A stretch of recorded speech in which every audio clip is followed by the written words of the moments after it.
Alright guys, this episode is all about my new little toy right here. Yeah. I can't wait to show you my toys. Alright guys, so it's been over a month that I've posted here, but this camera has been giving me all this trouble. I just low-key didn't want to deal with it. Every minute it freezes, it stops recording, and it just freezes until the battery either dies or sometimes it just happens to reset itself. But anyways, today I got a new toy. Anyways guys, I still have this camera. Like I said, it started messing up and I decided to buy the Sony A6300, and it's quite expensive camera, but I've always been somewhat of a camera guy. I've always wanted to buy a good camera, and the T3i, I bought it without actually going into detail about things and researching stuff, or else I would have just bought something from a high point price. The reason I decided to go mirrorless this time around, it's simply because of the weight and size ratio. I love this kind of stuff where it's big. The Canons are really good quality stuff, but that size just kills it for me. Alright, so I bought this. Let me see if I can finish unboxing it. The camera I'm using, the T3i, it's dying. I get a strap, battery, which I hear I'm gonna have to buy a couple of these, connector, USB, eyepiece, and of course the main thing. See, I don't like this. I prefer how Canon packages their things. Oh, the camera, it's so light. I remember going to Best Buy and trying it out, and it feels like a toy. It doesn't even feel like a camera, but definitely a beautiful piece of machinery. So I got this and another lens, and I'm gonna try and see how it looks. I couldn't go super wide angle because they're really expensive, the lenses for mirrorless, but I am going to save up for that. I prefer that wide angle look on my YouTube channel, so yeah. But I got this lens right now, the one that comes with the kit, along with another 30 millimeter, which ends up being like a 50 millimeter on this kind of sensor camera. I was tripping about all of that, but I made some research and I figured out that the T3i itself is an APS-C sensor camera, so I'm not gonna see much difference.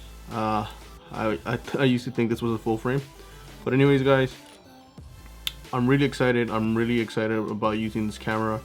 It has a lot of like 4K now, and aside from that, it's exciting to have new things, and looking forward to recording beautiful imageries, going aside from the gym and stuff like that.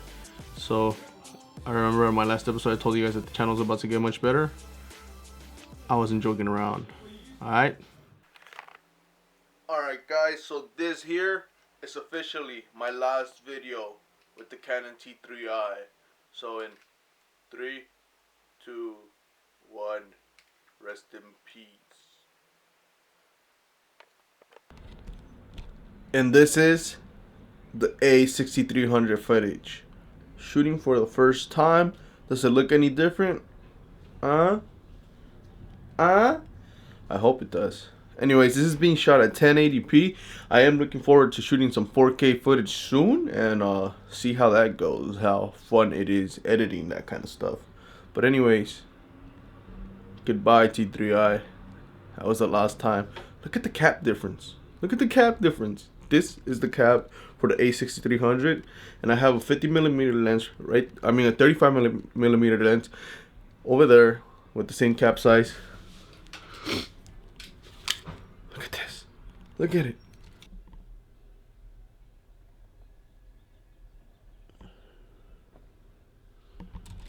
Isn't that crazy? Still trying to get used to the Sony A6300 here. I'm so used to having the swivel screen, looking at myself and stuff, but this is pretty simple. You're just looking at the lens, making sure you have a wide angle, and you're pretty good.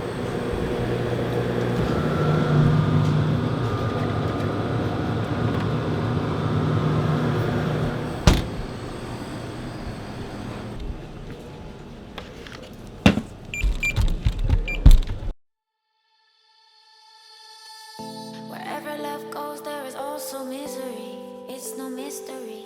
And you and I, we got history, yeah. Wherever love flows, there is also tragedy when we're in too deep. And you and I, we got history, So I stopped for a Monster here at school. I bought some Scantrons for my test today, and now I'm about to go eat. Really hungry, haven't ate a thing this whole morning, so I think I'm gonna go for Chick-fil-A today. Not sure.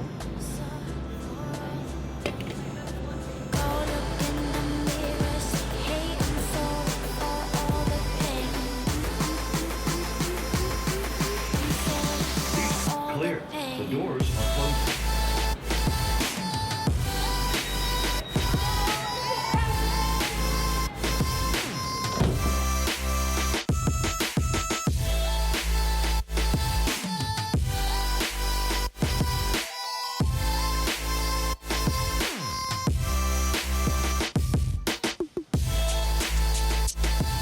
Alright, so battery life on this camera, it's kinda iffy.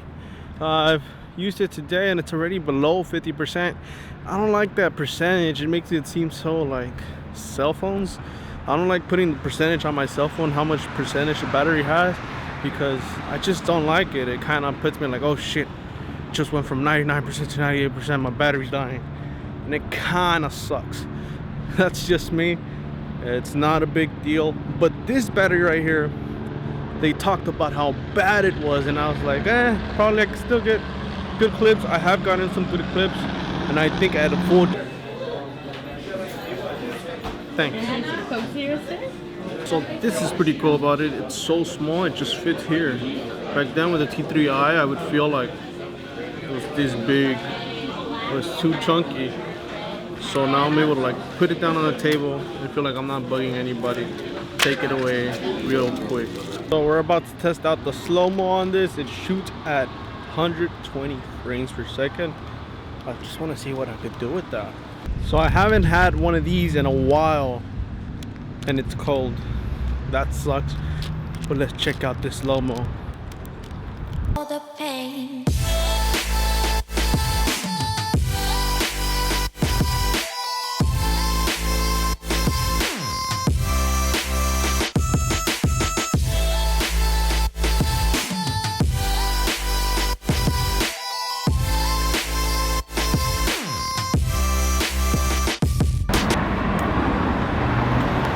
Still good. It still tastes.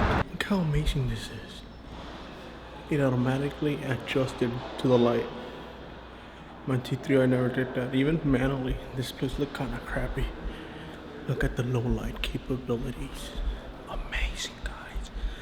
Oh, fucking amazing. It's amazing how beautiful this camera looks in low light. Back then with my Canon, it was not possible to get that with a good lens too. It's just that this is a crappy lens with a good camera, and it feels like it performs better. Of course, that is one of the reasons the A6300 is priced so high, is because of its quality in low light situations. Alright guys, so I'm editing my video and I feel like I didn't have a good ending for it. Like all of the scenes that I have are just going to be used for another vlog, but I wanted to finish talking about the camera. For once, when I got home, it was really dead. There was no battery on it. It was probably like 5% on it, and towards the end of the day, or of the night if I should say, I really found myself really limiting myself to recording things simply because of the battery life. Now that's easily fixable. You buy more batteries, they're not that expensive. Even the Sony ones don't seem to be too high in price, so that's pretty cool. And then the batteries are like this small, they fit in my pocket, they fit in my backpack. It's not gonna add any weight. Like I said, I went mirrorless this time because of the weight, the size of the camera. That DSLR, that T3i, give me a minute. T3i is this big. The lens alone probably weighs what this camera weighs. I mean, just look at this thing. It's fucking huge. It's too big. I couldn't put it in my backpack. It would make my backpack way heavier than it needed to be. It made me uncomfortable throughout my days. Sometimes my back would hurt. And then since I do train after leg day, my lower back is killing me because of deadlifts. And this thing wouldn't make it any easier. So I'm glad that I was able to invest into a better camera. Yes, the battery life sucks, but everything else makes up for it. Right now, I don't have to worry if I'm in focus or not. I know I'm in focus. There's no problems with the camera. The low light capabilities, I just turned on this light and it looks pretty good. I don't need to buy any more lighting in order to have a better image like I did with the T3i, which it's a win-win. Anyways guys, I'm really happy with my purchase. I hope you guys enjoyed this video. If you're looking to buy the A6300, I don't know if it's gonna help you to make your purchase, but I would say go for it. Unless you want to go for that newly announced A6500, which fucking sucks. This was just released on February. What the fuck, Sony? Anyways guys, I'll see you guys in the next one. Peace.